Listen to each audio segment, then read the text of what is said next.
Hipertensi di Jawa Timur saat hipertensi menempati posisi teratas dalam kurva data. Berikut Tinggi atau hipertensi tidak hanya bisa terjadi pada orang tua. Assalamualaikum warahmatullahi wabarakatuh. Halo semuanya, perkenalkan kami dari Lansia Sehat Jaga Hipertensi. Selamat menyaksikan. Teman-teman, apakah kalian tahu apa itu hipertensi? Hipertensi atau biasa disebut dengan tekanan darah tinggi merupakan suatu kondisi di mana pembuluh darah arteri mengalami peningkatan yang signifikan dan abnormal, melebihi batas normalnya. Seperti yang kita tahu, tekanan darah normal yaitu 120/80 mmHg. Namun, pada penderita hipertensi, tekanan darahnya bisa mencapai 140/90 mmHg atau bahkan lebih. Sejalan dengan bertambahnya usia, maka seseorang memiliki kecenderungan mengalami peningkatan pada tekanan darahnya. Hal ini karena seiring bertambahnya usia, maka pembuluh darah akan mengalami penebalan akibat dari penumpukan kolagen, sehingga pembuluh darah akan berangsur-angsur mengalami penyempitan dan menjadi kaku. Oleh karena itu, hipertensi sering terjadi pada lansia. Jumlah penderita hipertensi di dunia cukup tinggi, di mana menurut data dari WHO, penderita hipertensi di dunia mencapai angka lebih dari 50%. Hal ini didukung dengan angka kematian akibat hipertensi, yakni lebih dari 7 juta orang meninggal dunia. Sedangkan kasus hipertensi di Indonesia mengalami peningkatan sebesar 3,8% dari tahun 2013 hingga 2018. Pada tahun 2018, hipertensi mencapai angka 34,10%. Hingga saat ini, diperkirakan lebih dari 15 juta penduduk di Indonesia mengalami hipertensi. Penyebab hipertensi dibedakan menjadi dua, yakni hipertensi primer dan hipertensi sekunder. Hipertensi primer terjadi ketika seseorang yang terkena hipertensi tidak diketahui penyebabnya. Namun, secara 90% penderita hipertensi primer dapat terjadi karena ada faktor genetik atau keturunan dalam keluarganya. Yang kedua ada hipertensi sekunder. Hipertensi sekunder terjadi karena kelainan di dalam organ tubuh. Kelainannya seperti kelainan organ ginjal, penyakit diabetes, kelainan hormonal, dan kelainan endokrin. Jadi, teman-teman tahu nggak sih kapan seseorang itu dikatakan mengalami hipertensi? Hipertensi sendiri menurut klasifikasinya dibedakan menjadi dua, yaitu ada hipertensi primer dan juga ada hipertensi sekunder. Nah, seseorang dikatakan mengalami hipertensi primer jika hipertensinya tidak diketahui apa penyebabnya. Sementara hipertensi sekunder biasanya terjadi pada seseorang yang memiliki penyakit bawaan lainnya seperti penyakit ginjal, penyakit jantung, dan penyakit kronis lainnya. Nah, kira-kira apa saja sih klasifikasi atau pembagian dari penyakit hipertensi sendiri? Yang pertama ada prahipertensi. Seseorang dikatakan mengalami prahipertensi jika tekanan darah sistoliknya antara 130 sampai 139 dan tekanan darah sistoliknya kurang dari 90 mmHg. Yang kedua adalah hipertensi tingkat 1, yaitu jika tekanan darah sistoliknya antara 140 sampai 159 dan tekanan darah diastoliknya antara 90 sampai 100 mmHg.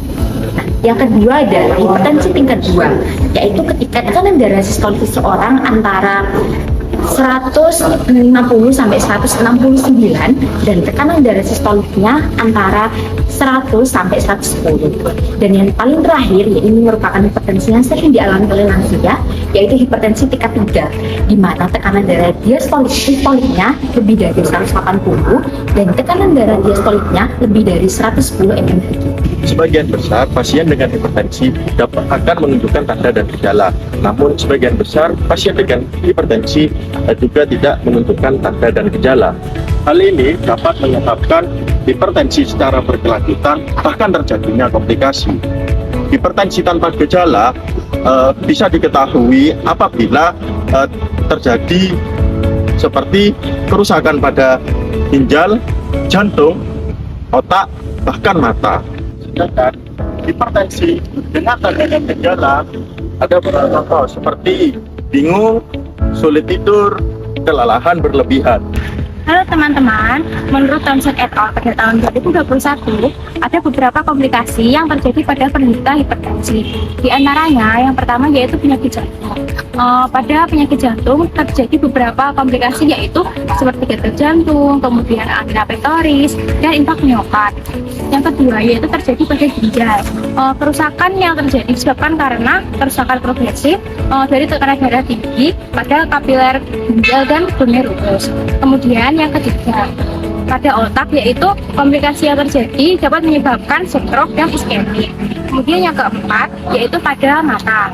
Komplikasi yang terjadi pada penderita hipertensi berupa gangguan pendarahan pada retina, kemudian gangguan penglihatan, dan menyebabkan kebutaan. Kemudian yang terakhir yaitu kerusakan pada pembuluh arteri. Penyempitan arteri dan pengerasan pada pembuluh darah dapat terjadi pada penderita hipertensi. Nah, selanjutnya kita akan membahas mengenai penata laksanaan pada pasien hipertensi. Penata laksanaan pada pasien hipertensi dibedakan menjadi dua macam, yakni penata laksanaan secara farmakologis dan penata laksanaan secara non-farmakologis. Penata laksanaan secara farmakologis dengan menganjurkan klien untuk mengonsumsi obat antihipertensi. Ini digunakan untuk mengontrol tekanan darah dan mencegah terjadinya komplikasi. Penata laksanaan non-farmakologis bagi klien dapat diberikan terapi secara diuretik, beta blocker, dan golongan penghambat ACE dan ARB. Nah, selanjutnya penata laksanaan secara non-farmakologis. Penata laksanaan secara non-farmakologis dilakukan dengan cara memodifikasi gaya hidup klien, yakni dengan cara melakukan olahraga dengan rutin, lalu mengonsumsi makanan yang bergizi, menghindari mengkonsumsi alkohol, dan tidak merokok. Teman-teman tahu nggak sih bahwasanya hipertensi ini dapat dicegah melalui berbagai macam cara. Utamanya kalau pada lansia itu terkait modifikasi gaya hidup bersih dan juga sehat. Nah, modifikasi gaya hidup ini dapat dilakukan melalui yang pertama, pemenuhan gizi seimbang. Pemenuhan gizi seimbang ini dapat dipenuhi dengan mengkonsumsi berbagai macam sayuran dan buah-buahan yang dapat bermanfaat untuk kesehatan dari lansia.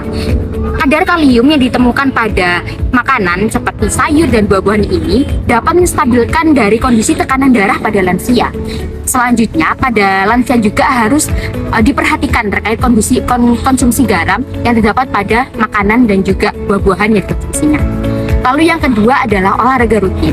Olahraga rutin yang direkomendasikan untuk lansia untuk mencegah hipertensi diantaranya adalah berlari, berenang, berjalan kaki, dan juga ada olahraga khusus yaitu terkait senam hipertensi. Nah, terkait olahraga ini dapat dilakukan secara rutin dengan durasi sekitar 15-30 menit dengan maksimal waktunya 3-4 kali dalam seminggu. Nah, ketika lansia ini sudah mulai rutin untuk mengikuti olahraga, dapat meningkatkan kondisi kesehatan dan juga mencegah dari terjadinya hipertensi pada lansia.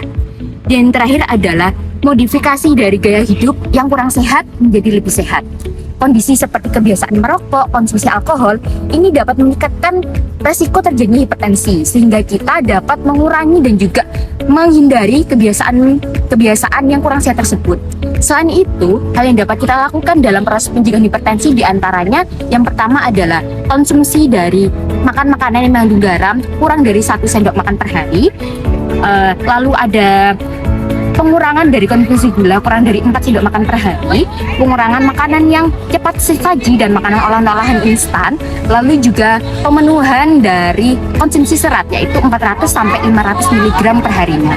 Dengan berbagai macam modifikasi yang sudah kita lakukan tadi, kita dapat menekan dari kondisi hipertensi yang mungkin dapat terjadi pada lansia.